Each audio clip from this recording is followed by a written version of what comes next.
the way I see it is iGOT is a powerful opportunity to express freedom in a true sense.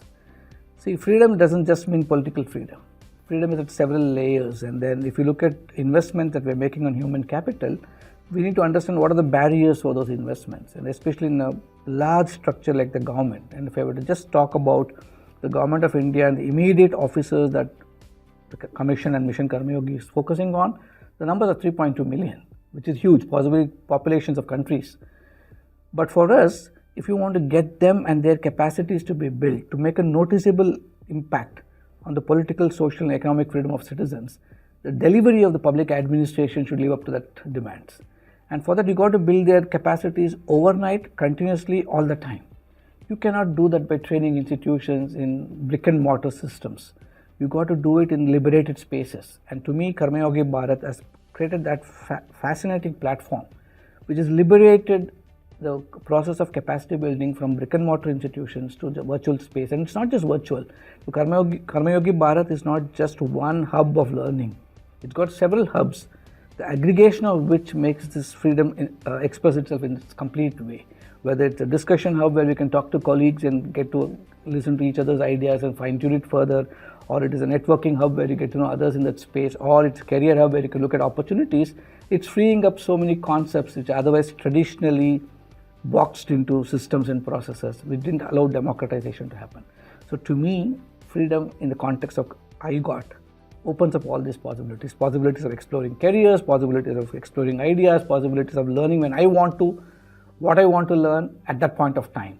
So giving me that kind of freedom is also democratizing knowledge in one sense, but democratizing choices and the freedom to make those choices.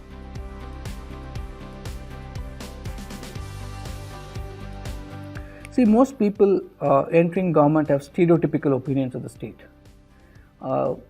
I was an outsider when I entered government at this stage of my life. I was a rank outsider who comes from civil society academic space. And I came with a sort of my own opinionated idea of what government is. And only when I got in, I realized that government is much more different, much less the stereotype that I imagined it to be, and much more complex. So you can understand and appreciate how it operates. But it took me a few months to learn and negotiate the system and settle in. But I think Praram eliminates those kind of barriers of time in terms of trying to get to experience what you have to be ready for.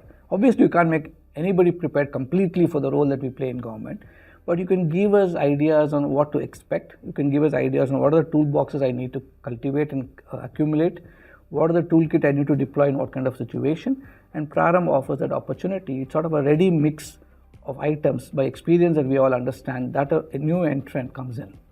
Now, young people, 22, 23-year-olds, when they come in, they also need to understand that they can make a career out of working in government.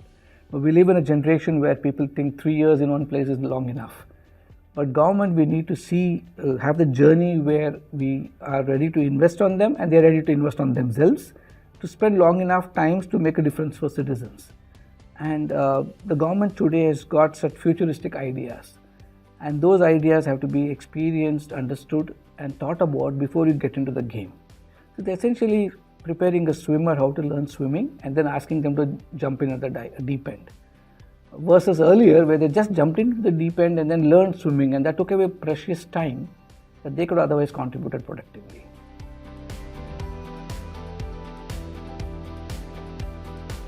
See, typically investments on capacity building in the last many decades was always on the Group A officers who were visible, who were the visible decision makers.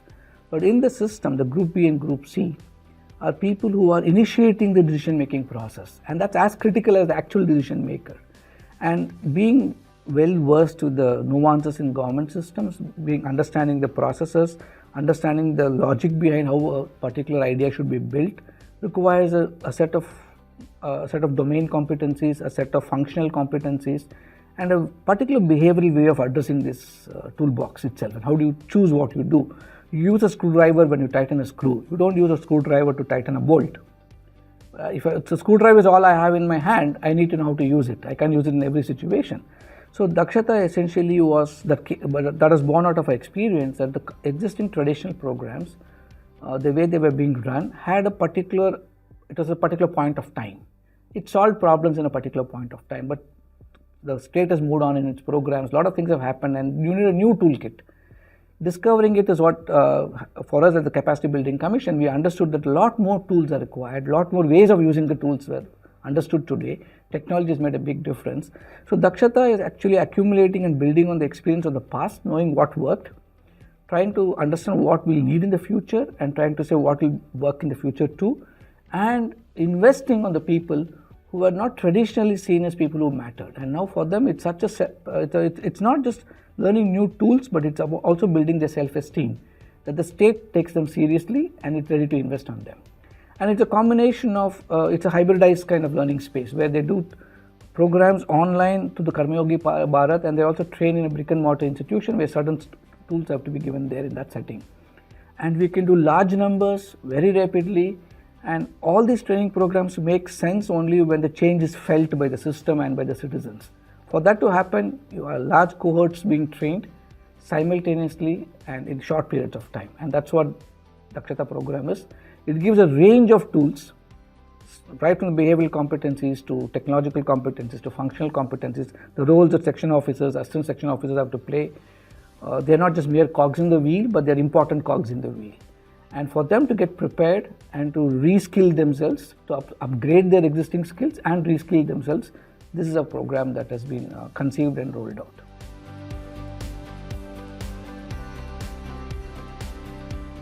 See, Karmayogi Bharat, typically when people look at it, they just think it's enrolling on the platform and doing a few courses to meet a few competency needs that they might have.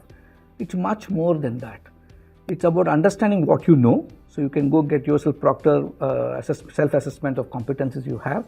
Once you discover what you know or what you don't know and how well you know what you know, then you acquire competencies from the competency hubs. You do courses which are from the best of institutions and the best of the quality filters that iGOT has got, which make sure that the people get the best.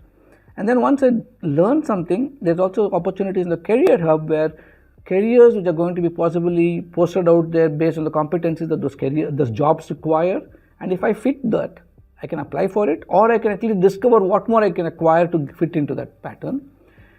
There's a lot of relational learning that happens. It doesn't come from courses where I can talk to my colleagues, talk to others who are also there in that space, people I may not know. And many times we found in the system, a probationer keeps in touch with the officer he worked under forever. And he reaches out to him for examples. Now, why can't we make it an institutional process where mentorship is available? And that's what the discussion hubs can do. I can throw in a question for a complex problem where I don't have an answer. My experience doesn't teach me an answer. But somebody else who's experienced a similar problem in some other part of India can use that hub. And more importantly, it's also got a space where events hub are there, where a lot of things are happening. Karmayogi Bharat throws, when they regularly post and give a lot of events. But now if I am constantly getting notified by the platform, I can know what's happening online anywhere. And for example, the negotiation masterclass right now is available online. Now people could take the time off today. If they could have possibly attended it.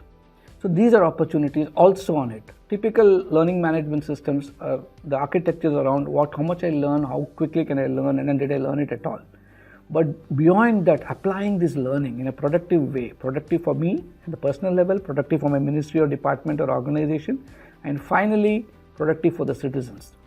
I think that is something that's a larger expanse in which Karmayogi Bharat must be seen, and not from the limited definition of being a LMS alone for the Government of India.